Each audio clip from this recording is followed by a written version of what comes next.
Assalamualaikum warahmatullahi wabarakatuh. Halo Sobat Semandap, kembali lagi di podcast SMA Negeri 2 Pringsewu. Gimana nih kabar kalian semua? Saya harap semoga kalian semua dimanapun kalian berada dalam kondisi sehat ya. Oke, sekarang kita kedatangan bintang tamu, seorang ibu dan seorang guru, yaitu Ibu Yunita Sastrawati, Sarjana Ekonomi dan Magister Pendidikan. Beliau merupakan seorang ibu dan juga seorang guru ekonomi SMA Negeri 2 Pringsewu. Oke, apa kabar Bu Yunita? Alhamdulillah kabar baik. Halo Sobat Semandap. Semoga semua selalu semangat, kemudian masih tetap memiliki progres untuk belajar ya.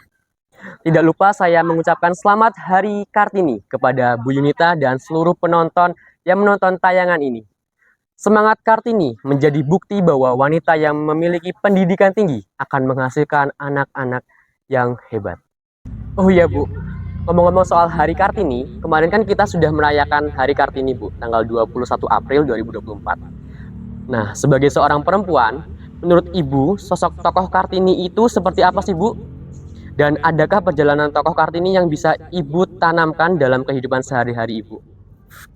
Oke. Terima kasih ya Dias. Ya, Bagi saya pribadi, sosok Kartini itu tentu saja sosok yang sangat luar biasa gitu.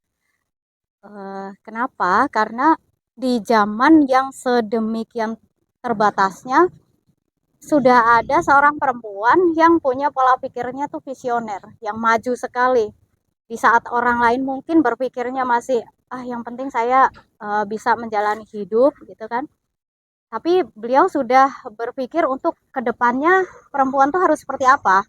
Kemudian beliau melakukan hal-hal yang mungkin tidak terpikirkan oleh perempuan pada masanya. Misalnya beliau menjalin komunikasi dengan pihak lain dari luar negeri, kemudian memiliki teman-teman, memiliki sahabat pena gitu ya, yang menurut saya tuh keren sekali pada zaman seperti itu. Kemudian inspirasi apa yang bisa diambil dari sosok Kartini? Yang pertama, beliau seorang pembelajar. Jadi mau bagaimanapun kondisi kita sebenarnya, mau di zaman dulu atau zaman sekarang, perempuan itu harus menjadi sosok pembelajar yang tidak pernah berhenti untuk belajar gitu ya. Mau dia jadi guru atau jadi wanita karir yang lain atau sebagai ibu rumah tangga, dia harus terus-menerus menjadi sosok pembelajar seperti itu. ya. Jadi kan tokoh Kartini ini merupakan tokoh yang sangat mandiri dan tangguh ya Bu. Jadi bagaimana Ibu menerapkan sifat tersebut di kehidupan sehari-hari Ibu? Kemandirian dan ketangguhan ya, itu memang sesuatu hal yang harus dibiasakan sebenarnya dari kecil. Dari kita kecil itu harus dibiasakan. Mandiri itu apakah berarti tidak butuh orang lain? Tidak seperti itu. Mandiri itu ketika sesuatu menjadi tanggung jawab kita, nah itulah kemandirian. Kemudian tangguh. Kalau kita melihat orang yang bentar-bentar sudah ngeluh, capek nih tugasnya banyak banget, atau menye-menye ya dalam tanda kutip gitu, aduh aku nggak bisa kalau kena panas misalnya, aku nggak bisa kalau kena hujan gitu. Nah itu menurut saya orang yang kemudian menurunkan tingkat ketangguhannya sendiri. Padahal kita itu begitu lahir kita sudah diberikan karunia bahwa kita adalah manusia atau makhluk yang diberikan kepercayaan untuk menghadapi dunia, menghadapi kesulitan-kesulitan berdasarkan tingkatannya. Ya. Jadi tadi sempat juga kita singgung bahwa Kartini sangat menginspirasi bagi kaum perempuan selama hidupnya. Lalu apakah Ibu ada pengalaman yang dapat menginspirasi kaum perempuan di luar sana? Dan boleh ceritakan Bu? Eh, Kalau ke apa ya, kegiatan ataupun misalnya hal-hal yang saya lakukan kemudian menjadi inspirasi bagi orang lain gitu ya, itu sesuatu yang orang lain dapatkan ketika melihat saya gitu kan. Bukan berarti dari awal saya saya pengen jadi inspirator nih gitu ya, enggak. Tetapi dari hal-hal yang kita lakukan secara konsisten, kemudian penuh tanggung jawab, hal-hal yang baik yang bisa kita tularkan, nah itu akan menjadi inspirasi dengan sendirinya seperti itu. Jadi Kartini selain seorang perempuan pejuang bangsa Indonesia, Kartini juga kan merupakan seorang ibu dari anak-anaknya. Dan tentunya ibu juga seorang ibu yang memiliki anak yang sangat hebat dalam bidang non-akademik. Jadi, apa yang ibu ajarkan kepada anak ibu, sehingga anak ibu itu tumbuh menjadi sosok yang keren dan berbakat? Terutama mungkin kita awalnya harus menyadari dulu bahwa begitu kita punya anak, pada saat itulah kita juga baru menjadi orang tua, gitu ya. Jadi harus sama-sama belajar. Kalau misalnya dia tanya ke saya nih, Ibu usianya udah berapa lama jadi orang tua? Ya seusia anak saya, gitu kan. Tapi kalau usia saya sebagai manusia, saya sudah 44 tahun, gitu kan.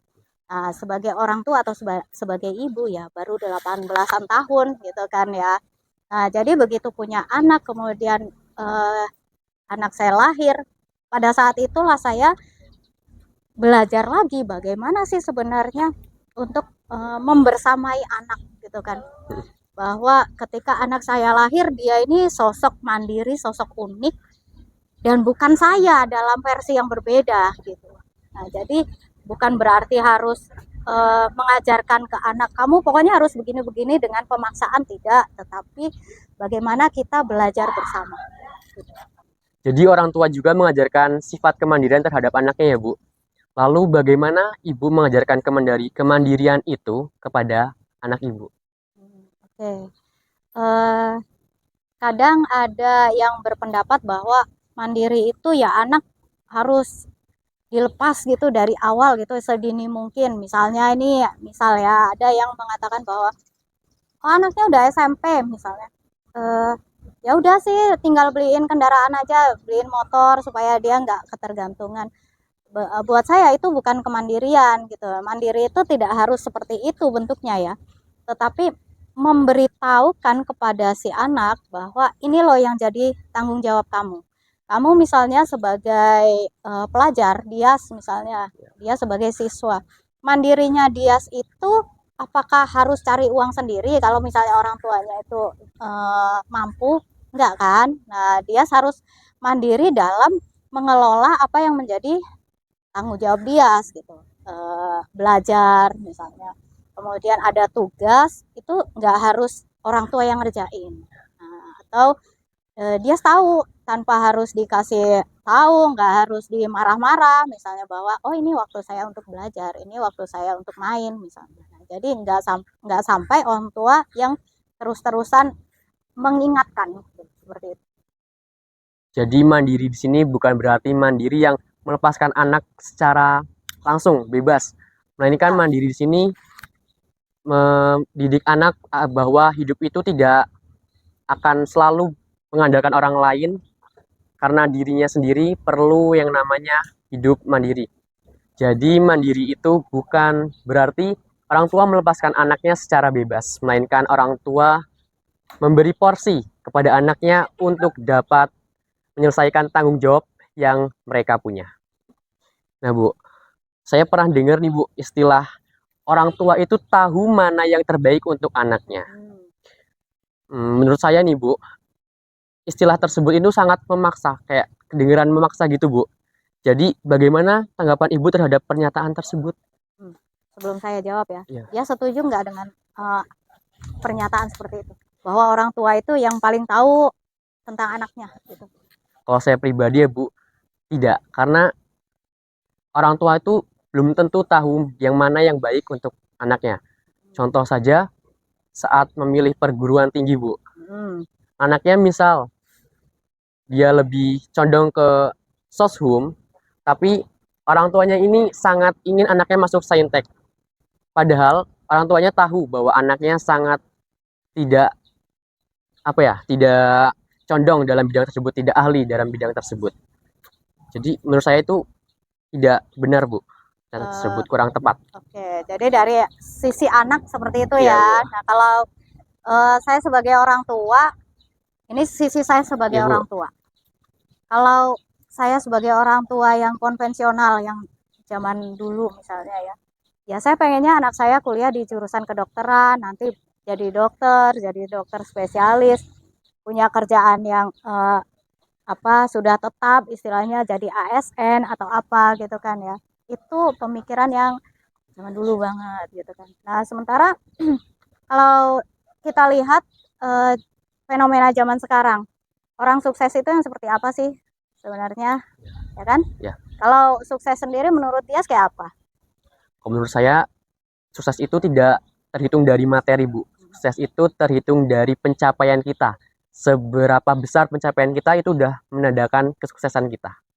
Oke, nah jadi orang tua zaman now itu harus juga memahami bahwa yang namanya sukses itu bukan hanya yang kerjanya pakai dasi atau yang kuliahnya di bidang A, B, C gitu kan. Sementara yang lain-lain dianggap ya apa sih itu gitu. Ya. Enggak ya. Nah, jadi kita harus paham bahwa setiap anak itu terlahir dengan keunikan tersendiri. Betul. Mereka memiliki kecakapan yang berbeda antara satu dengan yang lain. Kita Betul. tidak bisa membandingkannya gitu ya. Makanya kalau di beberapa tempat itu eh, ranking itu sudah tidak terlalu diperhitungkan. Kenapa? Karena setiap anak itu punya kecakapan sendiri, ya kan? Punya kecerdasan sendiri yang mungkin belum bisa digali atau belum terlihat oleh pihak sekolah, pihak orang tua. Nah, kemudian bagaimana nih orang tua supaya lebih paham? Ya berarti dia harus ikut masuk ke dunianya anak muda zaman sekarang. Nah, jadi kalau di dalam buku salah satu buku itu ya, Quantum Teaching. Jika kamu ingin ngajak anak itu untuk ikut sepakat dengan kamu masuk dulu ke dunianya mereka. Nah, jadi ketika kamu nanti sudah bisa mengambil hatinya mereka, gampang ngajak mereka untuk ikut denganmu. Tapi kalau misalnya kita sendiri membatasi anak misalnya ya main game pokoknya nggak boleh gitu kan ya, main game itu haram gitu segala macam. Tapi orang tua ini nggak mau tahu game itu sebenarnya ada apa aja sih sebenarnya komponen di situ gitu kan ya. Ya. Mereka nggak mau tahu sebenarnya Free Fire itu apa, atau misalnya apalagi ya istilah-istilah AFK gitu misalnya ya. Orang tuanya nggak mau tahu gitu kan. Bagaimana kita mau menjangkau hati si anak supaya condong kepada kemauannya orang tua gitu kan. Terus juga ngomongin masalah game, banyak nggak orang yang sukses misalnya di bidang game? Banyak. Nah, kalau pesan saya untuk kalian yang suka banget game gitu, jangan cuma jadi playernya. Nah, jadilah orang yang membuat gamenya gitu loh, sehingga bisa ngomong ke orang lain, ini loh saya yang bikin game gitu. Nah, jadi sukses itu tidak hanya dibatasi pada seragam aja atau misalnya profesi tertentu. Bahwa sukses itu bisa dilihat dari mana. Ya, betul. Jadi sukses itu tidak melulu soal harta, melainkan sukses itu terlihat dari pencapaian kita, sebagaimana kita berusaha dan bagaimana cara kita menggapainya. Jadi tadi Ibu sempat bilang bahwa gaya parenting orang tua itu ada konvensional dan zaman now. Jadi kan zaman terus berganti ya, Bu. Jadi kayak parenting yang konvensional ini kan udah menurut kita anak zaman now ini kayak udah mulai harus ditinggalkan, Bu. Karena perkembangan zaman ini sangat cepat gitu, Bu. Jadi kan kayak konvensional ini, parenting konvensional ini tidak, menurut saya kurang cocok untuk anak-anak zaman sekarang. Jadi bagaimana pandangan Ibu sebagai seorang guru dan orang tua terhadap parenting tersebut, hal-hal tersebut? Oke. Bisa nggak disampaikan ke saya misalnya gaya parenting seperti apa yang tidak disukai oleh anak zaman now? Generasi zaman sekarang itu yang nggak suka tuh model parenting yang seperti apa? Kalau menurut saya pribadi ya Bu, ini menurut saya pribadi ya guys. Jadi kan kalau gaya parenting yang kurang saya sukai adalah membentak. Bukan membentak itu tidak boleh, tapi membentak saat ada orang lain di sekitarnya atau ada orang lain di sekitar kita dan orang tua itu membentak kita. Bagaimana rasa kita? Apakah sakit? Tentu saja. Oke. Jadi selain membentak juga membanding-bandingkan. Karena setiap anak juga memiliki skills dan kemampuan dan keinginan minat yang berbeda-beda dari anak yang lain. Jadi menurut saya membanding-bandingkan itu tidak perlu. Oke, itu menurut Menurut saya Yas pribadi, Bu. ya. Oke. Jadi atau tadi itu bisa lah diistilahkan marah-marah di depan umum Ya, gitu betul. ya, Betul. mempermalukan gitu kan. Nah, itu ya nggak banget gitu loh, walaupun walaupun mau dikatakan gaya parenting zaman dulu juga nggak sih sebenarnya. Itu kalau menurut saya terkait kondisi emosional orang, perorangan aja, ego pribadi gitu ya. Bahkan orang zaman dulu juga sebenarnya nggak dibolehin gitu marahin anak di depan umum, di depan teman-temannya gitu. Karena apa? Itu menjatuhkan mental si anak gitu kan. Kemudian kalau soal membanding-bandingkan, eh, kita tidak perlu atau jangan sampai membandingkan diri kita dengan orang lain gitu kan. Hal-hal yang bikin capek. Ibu. Tetapi yang harus kita bandingkan kan kita kemarin seperti apa, hari ini seperti apa, besok tuh harus lebih baik lagi gitu kan ya. Nah, kemudian kalau orang lain yang membandingkan diri kita dengan orang lain lagi, misalnya ya, pihak ketiga lah misalnya ada si A, mereka ngomong ke kita, kok kamu nggak kayak si B misalnya gitu kan, nggak kayak si Anu lah yang dia tuh keren tampilannya, kemudian dia rajin, dia pinter ini itu segala macam gitu.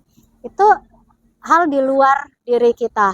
Jadi kita tidak bisa mencegah hal-hal di luar diri kita untuk datang gitu kan. Yang bisa kita lakukan apa? kita protek dong gitu. Jadi kalau misalnya ada orang yang membandingkan kita dengan orang lain, ya itu masalah dia gitu. Kemudian yang perlu kita tingkatkan adalah saya sudah lebih baik dari hari kemarin dan saya selalu berusaha untuk menjadi lebih baik lagi gitu. Jadi jika ada orang yang membandingkan kita, Bu, berarti kita tidak perlu menganggapnya terlalu berlebihan ya, Bu. Melainkan tidak perlu bawa dalam hati. Jadi kan kita harus membuktikan seberapa bisakah kita untuk dapat mengimbangi orang yang mereka bandingkan itu terhadap kita. Jadi saya juga sempat tahu Bu kalau Ibu ini memiliki seorang putra yang sangat aktif di bidang non-akademik. Sebagai seorang ibu dan juga seorang guru, bagaimana tanggapan Ibu terhadap orang tua yang tidak setuju bahwa anaknya aktif dalam bidang ekskul non-akademik? Mereka berpikir bahwa anaknya itu membuang-buang waktu saja yang akan mengurangi nilai akademiknya, dan juga padahal hal tersebut memiliki dampak yang positif juga kan Bu, seperti meningkatkan sosialisasi terhadap sesama. Jadi gimana Bu pandangan Ibu? Nah, oke. Kita kembali lagi ya bahwa orang tua masih banyak yang punya pola pikir yang anak pinter itu matematikanya 90 atau fisika dan lain-lain, pokoknya yang ada di rapot itulah ya gitu. Tidak bisa serta merta menyalahkan, karena apa, mereka terdidik dengan pola yang seperti itu dan kemudian diturunkan ke anaknya, ke cucunya mungkin seperti itu. Nah, yang perlu kita benahi adalah bagaimana upaya si anak ini, misalnya dia sudah menyadari bahwa saya tuh mau dipres kayak apapun, saya nggak mampu untuk belajar fisika yang dapat nilai 90 misalnya gitu ya. Tapi dia harus mampu meyakinkan orang tuanya bahwa Bapak Ibu, saya bisa loh berprestasi di bidang ini. Saya pinter renang misalnya. Atau saya pinter silat misalnya gitu ya. Atau di bidang yang lain, catur atau badminton dan lain-lain gitu kan. Nah, itu adalah salah satu media untuk berprestasi gitu. Betul. Nah, ketika si anak sudah mampu meyakinkan orang tuanya, nah maka mudah-mudahan pemikiran orang tua mulai terbuka. Kemudian kalau dibilang, kok ibu ngedukung anaknya sih di bidang non akademik gitu kan Iya, ya. Bu. Waktu di awal, waktu SD, saya masih punya juga pemikiran yang, aduh anakku ya harus ranking gitu kan ya. Ya.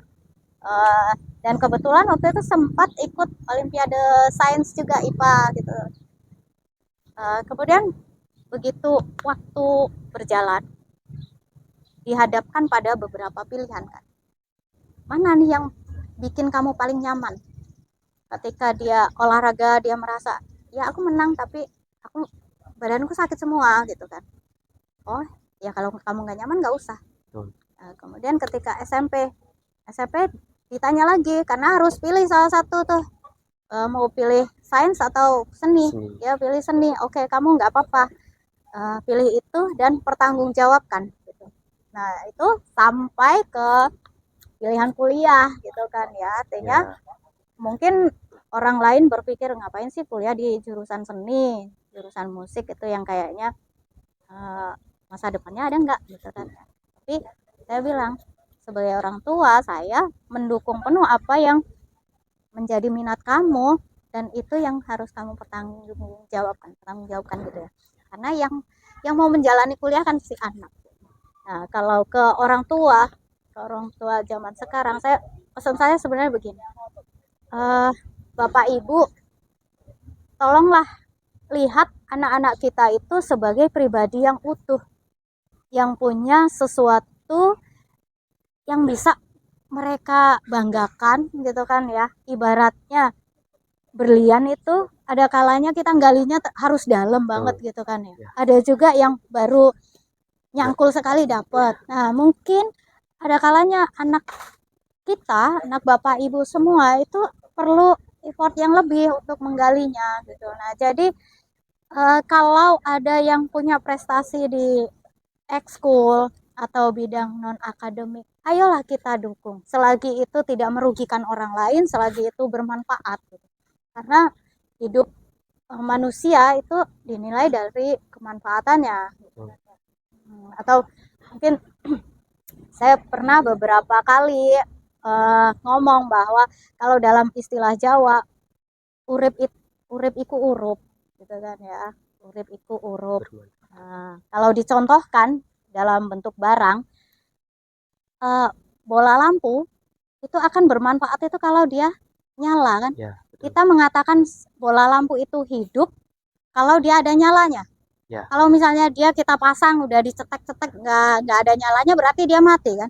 Sama kayak manusia, kalau dia tidak ada kemanfaatannya untuk orang lain, untuk makhluk lain, ya berarti dia hanya daging yang bisa berjalan, seperti itu, tidak ada kemanfaatan. Setelah mendengar cerita ibu itu kan, saya jadi tahu bahwa sejak kecil ibu ini sangat hangat terhadap anaknya. Dan kehangatan itu nggak semua anak itu dapatkan Bu dari orang tuanya.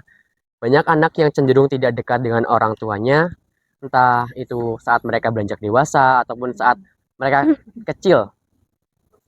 Saat dari kecil, sifat orang tuanya yang membuat mereka renggang atau jauh hubungannya terhadap orang tua.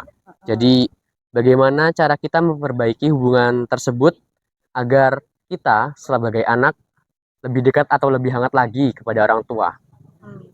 Oke. Dia sedekat nggak dengan orang tuanya? Untuk saya pribadi, saya dekat tapi tidak yang dekat banget, kayak untuk mengutarakan pendapat atau mengutarakan keluh kesah saya belum berani kalau ada orang tua. Kenapa? Ini gantian Alasan pertama, malu Bu. Kenapa malu? Mungkin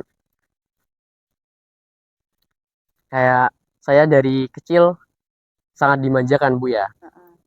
Sejak saya, kalau tidak salah, jadi personal ya guys. Jadi umur mungkin SMP kelas 1 Bu, saya punya adik. Nah, semenjak itu mungkin saya harus mengurangi porsi saya karena saya juga punya adik. Jadi adik itu juga harus diperhatikan Bu, jangan cuma saya saja. Jadi mungkin karena itu saya jadi merasa enggan bercerita lagi, Bu. jaga jarak gitu Ya, ya. benar. Eh, nah gini, kalau misalnya dibilang saya orang yang hangat gitu ya sama anak, ya hangat tapi ya marah juga gitu sebenarnya, ya sering marah-marah juga.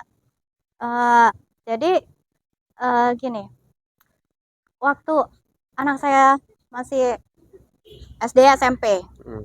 kalau misalnya mereka mereka lagi dia lah ya, Ya. dia anak saya karena cuma satu gitu kan. Kalau misalnya dia pas ngomong, dia ngomong kok nggak ngenakin, saya marah. Atau misalnya pada saat tahu-tahu dia tuh kok males males mau sekolah gitu, saya marah. Nah, kemudian kenapa kok masih tetap bisa hangat gitu kan Ya. ya, kenapa kok anak tidak menjauh gitu kan, karena saya berani untuk meminta maaf. Ya. Nah, jadi minta maaf itu kan bukan berarti kemudian harga diri kita habis gitu kan, enggak. Saya pernah marah yang bukan marah lah ya, keceplosan ngomong yang saya bilang dia ini nggak bagus gitulah ya, misalnya kamu tuh teledor, kamu tuh kok begini amat tadi gitu kan, dan itu bareng teman-temannya gitu. Betul. Kemudian saya ngerasa oh itu bukan hal yang bagus gitu loh. Saya ngerasa bahwa pasti dia merasa nggak nyaman, maka sesegera mungkin saya bilang maaf ya tadi mama bilang kayak gitu, kamu pasti nggak suka.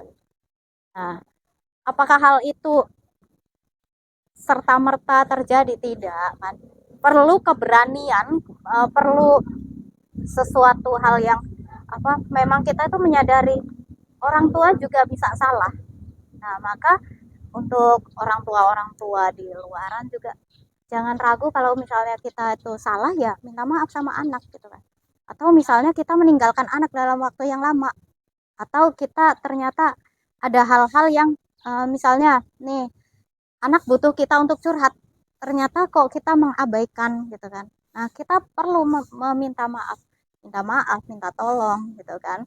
eh, Kemudian say thank you gitu kan. Jadi itu adalah hal-hal yang bisa dibangun kemudian dibiasakan. Nah, maka eh, ini jadi agak personal juga ya. Saya bisa mengatakan bahwa mungkin anak saya adalah salah satu yang dari sekian banyak lah anak yang masih say thank you kalau misalnya dia habis makan, atau uh, apa dibikinin minum apa, pasti masih mengucapkan thank you atau makasih mah gitu, seperti itu. Jadi hal-hal yang sederhana tetapi untuk membangun keakraban. Kemudian jangan ragu juga untuk membuka percakapan. Jangan jangan hanya menanyakan gimana PR-nya, gimana tugasnya, udah selesai belum sekolahnya gitu kan ya. Nah, kita membangun keakraban itu dari hal-hal kecil, misalnya dia tuh sukanya apa sih. Kalau misalnya dia punya komunitas tertentu, kita bisa ikut masuk ke dalamnya gitu kan. Nah, boleh dikatakan bahwa siapa sih temennya anak saya yang saya nggak kenal, atau siapa temennya anak saya yang nggak kenal sama ibunya gitu kan. Karena apa? Karena saya berusaha untuk terlibat dalam pergaulan mereka. Nah, itu di sisi orang tua. Di sisi anak juga sama, harus mau membuka diri. Anak jangan kemudian merasa bahwa orang tua saya udah kakunya kayak gitu, nggak bisa dirubah gitu kan, nggak mungkin. Manusia itu kan kalaupun mau keras ya tetap hatinya itu kan ya bisa lembut gitu kan ya. Nah, jadi selain tentunya kita berdoa kepada yang Maha Kuasa ya kan, yang Maha membolak-balik hati, kita juga berusaha untuk membangun kedekatan dengan orang tua. Jadi kalau bapaknya lagi ngopi atau lagi baca koran atau apa, berusaha dekati. Kemudian ibunya misalnya ya, ibunya sibuk, berusaha diajak ngobrol aja. Ngobrol tentang apapun gitu. Yang tadinya obrolan sederhana, kemudian kita bisa deep talk ya. Yap. Jadi kayak Dias nanti nggak perlu cari teman di luaran sana untuk menceritakan keluh kesahnya. antara orang tua dan anak itu sangat perlu ya Bu. Selain itu kan ibu juga menjadi seorang ibu dengan anak yang mungkin anak ibu pernah nggak sih Bu kayak ngalamin mental health atau stres? Oh Kayak ya. remaja-remaja sekarang isunya kan kayak gitu ya Bu, mental Heeh. health, apa-apa mental health, stres, termasuk saya juga. Jadi apa yang ibu lakukan untuk Heeh. membantu anak ibu mengelola stres tersebut? Mental health-nya anak SMA tuh apa sih? Biasanya sih ya Bu, tekanan dari sekolah kayak tugas. Tugasnya banyak gitu, Ya terus harus benar. segera selesai. Guru tertentu ngasih tugasnya nauzubillah gitu ya Ya. misalnya gitu. Eh, Pernah jadi anak saya menceritakan bahwa aku nggak tahu, pokoknya tuh di kepala aku kayaknya penuh aja lah, penuh. Mungkin tugas banyak atau tuntutan dari ekskulnya gitu kan, apalagi kalau misalnya mau lomba dalam tanda kutip ya, lomba yang misalnya kategori provinsi nasional itu kan pressure-nya tinggi. Ya. Nah, ada kalanya dia ngomong, ih aku nih ngerasa bebanku banyak gitu kan. Nah, kalau misalnya saya langsung ngomong, lah itu tanggung jawabmu misalnya gitu ya. Apakah itu menyelesaikan masalah? Enggak kan. Nah, jadi ya saya biasa meluk ya. Jadi eh, tidak perlu banyak ngomong, peluk aja dulu gitu kan. Terus setelah itu ajak sholat.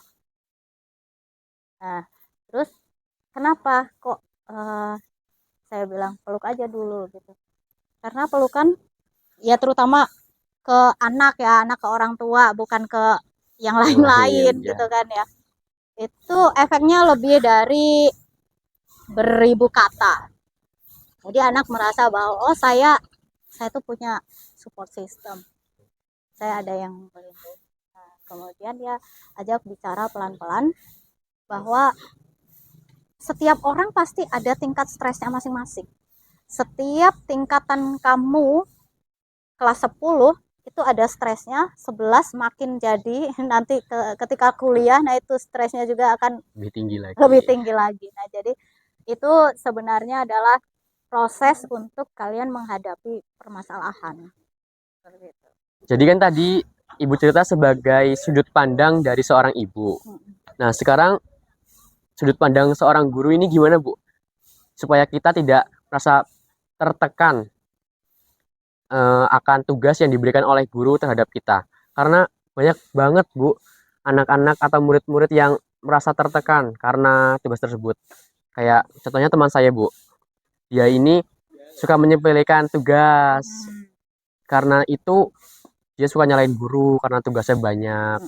Padahal itu salah dia sendiri, Bu. Dan juga ada teman saya yang suka ngerjain tugas, sering ngerjain tugas, tapi tugas itu selalu datang terus, Bu, kayak lomba, tugas sekolah, tugas lain-lain, tugas rumah juga. Itu gimana, Bu? Tanggapan Ibu dari seorang guru? Kalau saya dari sisi guru ya, guru memberikan tugas itu sebenarnya ya niatnya itu supaya siswa lebih banyak berlatih, belajar. Kalau nggak dikasih tugas, biasanya kan ada aja anak yang cenderung nggak ada tugas, males, Malas-malasan. males buka buku gitu Ya. kan. Jadi sebenarnya tugas dari guru itu tujuannya ya baik supaya kita lebih terbiasa gitu kan, terbiasa membaca, terbiasa berliterasi, terbiasa untuk paham gitu kan. Kalau mau adu nasib gitu kan ya, lah zamannya saya tahun 94 saya ya, SMA itu belum ada listrik. Guru kalau ngasih tugas itu harus merangkum gitu kan ya, Ya, dan masih pakai lampu sentir gitu kan. Bisa kebayang nggak sih tekanan anak zaman dulu sebenarnya, ya kan? lebih tertekan lagi Lebih gitu ya, Bu tertekan ya. lagi kalau mau dibilang itu sebagai tekanan. Tuh. Kenapa kok jadi tekanan? Karena kita itu nggak berusaha nyicil. Ibu rumah tangga itu pun akan menderita tekanan kalau misalnya baju-bajunya yang harus segera dicuci, baju kotornya itu nggak dicuci-cuci, atau yang sudah dicuci nggak disetrika, akhirnya kan numpuk jadi Numpuk kayak ya. pohon cemara Ya, gitu kan ya. betul. Itu ada tekanan tersendiri kan. Nah, jadi sesuatu yang tidak kita kerjakan sesuai dengan waktunya itu akan memberikan tekanan yang Yang lebih lebih tinggi. besar. Kayak gitu. Jadi ada kayak hal-hal tersembunyi yang guru memberikan tugas itu ada kayak alasan tersendiri ya Bu, kayak biar anak itu terbiasa membaca, terbiasa membuka buku Iya. agar pengetahuannya lebih dalam lagi. Jadi jangan lupa ngerjain tugas ya guys. Dan ya bukan kemarin kita habis melaksanakan cuti lebaran ya Bu. Mm-mm. Terus waktu hari Kamis dan Jumat kita kan berangkat sekolah. Nah, di hari itu Bu, banyak banget dari kita, dari siswa-siswa yang nggak berangkat Bu. Alasan izin, yang paling banyak sih bolos Bu. Karena mereka pikir Kamis dan Jumat itu hari kepepet, hari kecepet. Jadi lalu bagaimana tindakan yang harus diambil oleh orang tua? Pandangan dari orang tua ya Bu. Saya sebagai orang tua Ya, gitu pandangan ya. dari orang tua kayak gimana sih cara didik anak ini biar nggak bolos, Oh, oke. Ibu, mengatasi hal tersebut. Atau nggak alpa gitu ya, Ya atau nggak benar. izin Ya. gitu kan ya. Nah, kalau saya pribadi sebagai orang tua, saya tuh sangat dalam tanda kutip itu mengharamkan anak yang nggak sekolah, yang nggak berangkat sekolah tanpa ada alasan yang jelas. Nah, ketika kejadian kemarin, saya tuh kalau sebagai wali kelas saya marah gitu kan, marah sekali gitu. Kok bisa selama saya ngajar dari 2005 sampai sekarang, sudah berapa tahun, baru ini loh kejadian satu kelas berpuluh siswa kok nggak berangkat gitu kan, dan alasannya hari kejepit gitu kan, Kamis Jumat itu 2 hari loh, sementara mereka liburnya sudah lama gitu kan. Hari kejepit itu kalau misalnya Jumat aja lah ya kan. Nah ini enggak, terus nggak ada keterangan yang pasti yang bisa dipertanggungjawabkan mereka tuh kemana. Nah kalau saya sebagai orang tua, saya nggak mau kalau anak saya itu menyepelekan hal-hal tersebut. Sudah ada jadwal, sudah ada himbauan, kemudian ada KBM gitu kan ya, bahwa di sekolah mulai hari ini, mulai tanggal sekian kita sudah mulai lagi belajar gitu kan. Kenapa dia kok mengabaikan? Berarti kan sudah tidak lagi menganggap pihak sekolah itu penting ya kan? Ya. Terus kalau misalnya kejadiannya seperti itu, kalau misalnya anak saya marah lah, saya marahin anak saya gitu kan. Kok bisa kamu tuh saya suruh sekolah, bukan saya suruh untuk bolos gitu, atau ngapain juga di rumah ngabisin nastar, itu kan enggak ya kan, kayak gitu. Itu kalau dari sisi orang tua. Jadi si ibu sendiri itu kayak menurut ibu hal tersebut itu sangat haram. Ya. Nggak boleh kan? Nggak boleh. Nggak boleh. Karena merugikan kita juga kan Bu, karena biasanya kan teman-teman yang berangkat dapat ilmu pengetahuan, kita yang nggak berangkat dapat apa dong? Dapat apa ya? Jadi tapi ada loh Bu, beberapa orang tua yang dukung anaknya buat nggak berangkat sekolah karena alasan tersebut. Yang mana membuat anaknya tuh makin kayak lebih percaya diri lagi buat nggak berangkat sekolah. Itu gimana Bu? Nah itu yang saya sesalkan ya. Kalau misalnya ada orang tua yang masih yang justru melindungi anaknya nih, padahal anaknya tuh hanya malas aja gitu kan. Tahu-tahu orang tuanya WA, karena zaman sekarang udah pakai WA gitu kan. Izin Bapak Ibu guru di kelas A misalnya, anak saya nggak enak badan, atau anak saya masih ada keperluan di mana gitu, atau ada acara keluarga yang sebenarnya nggak penting-penting amat gitu kan ya. Jadi ya apa ya, harus disadari lah. Masa iya guru harus manggil orang tuanya kemudian dimarah-marah, kan nggak etis gitu lah. Kesadaran dari orang tuanya bahwa pendidikan itu sangat penting. Kalau bukan dari orang tuanya duluan nih yang ngasih semangat, terus siapa gitu kan? Apa iya orang tuanya tuh pengen anaknya sukses itu dengan ujuk-ujuk aja gitu kan? Nah yang lucu itu fenomena yang sekarang, orang tuanya ngerasa bahwa zaman dulu dia nakal waktu sekolah. Nah dia begitu dia punya anak, aku nggak pengen anakku nakal kayak aku, yang penting dia tak sekolahin dulu ke tempat atau sekolah yang elit misalnya gitu, yang penting aku bayar segala macam. Tapi dia nggak mau loh untuk membersamai anak, mengiringi anak gitu kan ya, seolah-olah Bapak Ibu guru nih saya titip nanti tiba waktunya 3 tahun saya ambil lagi gitu kan. Kan nggak gitu. Nah, jadi orang tua tuh harus berpikir bahwa kesalahan saya di masa lalu jangan sampai terulang pada anak saya gitu loh. Jadi anak saya masih harus Iya. tetap punya semangat belajar yang tinggi. Jadi sama halnya dengan kayak orang tua yang menyekolahkan anaknya tuh di madrasah atau pondok pesantren, kayak berpikir bahwa anak tersebut akan menjadi pribadi yang lebih baik dari Orang kedua tuanya. orang tuanya. Tapi orang tuanya ini kayak nggak ikut serta dalam Ya. hal tersebut gitu ya, Bu. Ya padahal orang tua kan role modelnya Ya, anak, benar. ya kan? Jadi apa yang dilakukan anak itu merupakan gambaran Dari orang orang walaupun tuanya. nggak Nggak 100% 100%. ya. Ada juga yang orang tuanya tuh rajin, ternyata anaknya juga bandel gitu kan. Betul. Ada faktor yang Ada. lain gitu kan. Ya. Atau yang orang tuanya ugal-ugalan, Ugal-ugalan anaknya anaknya rajin. alim. Nah, jadi ada banyak faktor, tapi setidaknya kita sebagai orang tua itu menjadi contoh dulu. Jadi nggak seperti bumerang ya yang kita lemparkan kemudian baliknya ke kita lagi gitu. Kayak gitu. Ya. Ngomong soal bolos tadi ya, Bu. Dari pandangan Ibu sebagai seorang guru, bagaimana cara menyikapi murid yang tidak bijak dalam memahami situasi seperti hal tadi? Hari kejepit, tidak mengerjakan tugas, itu gimana, Bu? Biasanya cara pandang Ibu?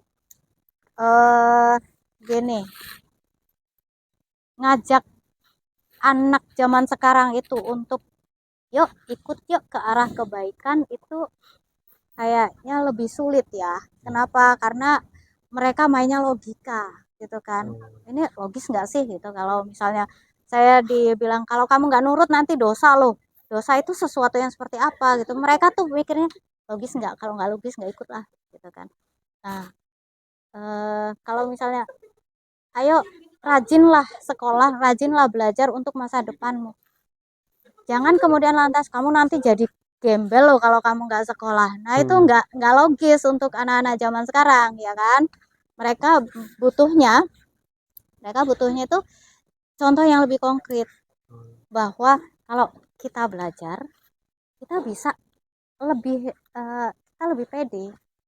Kalau kita banyak membaca buku-buku yang baik gitu kan ya, kita akan bisa berdiri di depan itu dengan wah ini loh saya gitu kan. PD kan bukan hanya modal PD doang.